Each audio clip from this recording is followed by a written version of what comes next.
Diana, Princess of Wales, has been killed in a car accident. The tragic news rocketed around the globe 28 years ago. The car she was traveling in collided with another vehicle in a tunnel, Stunning everyone and sparking an outpouring of grief. The world has lost Princess Diana at age 36. Hello, everyone. I'm Maureen O'Boyle in London, and this is a special edition of Extra.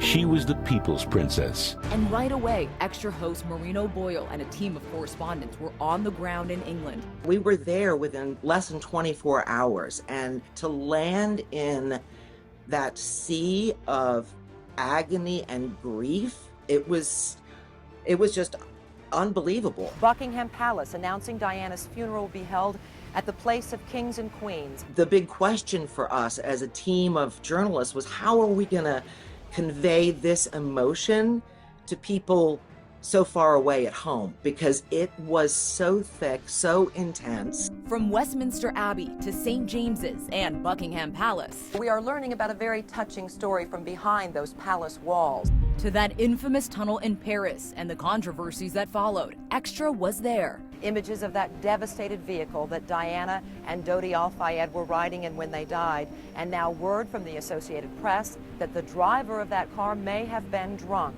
Bodyguard Trevor Rees-Jones is expected to be able to speak with police by the end of the week. Members of the paparazzi have been criticized for pursuing Diana. I had covered her from the wedding, their first trip to Paris together as husband and wife, and she was adored from the start. There was something about Diana that just made her, as we've always said, the people's princess, and in the sense that she connected with everybody. And of course, the thousands of people who remember Diana with a sea of flowers. And then the word that she had died in this crash, being chased by the paparazzi, just felt like such a tragic end for someone whose life was complicated, surely, but she did not need to die that young. It just seemed unfathomable.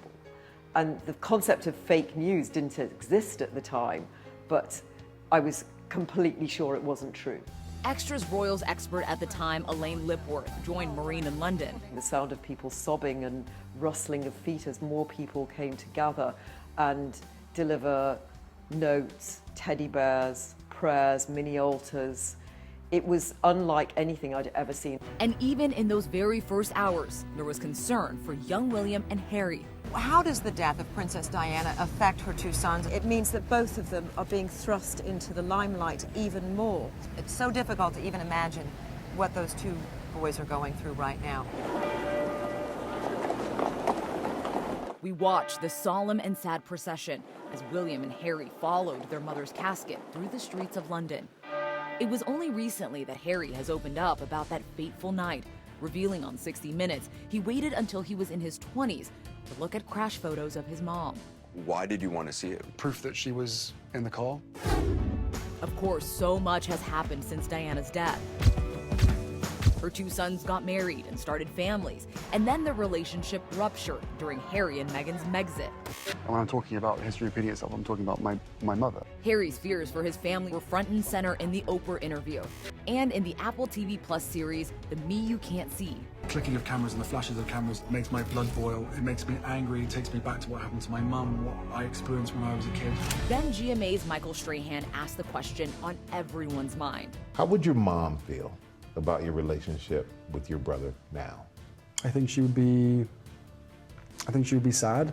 Diana's former butler, Paul Burrell. If Diana was still here today, she would be in the heart of the House of Windsor.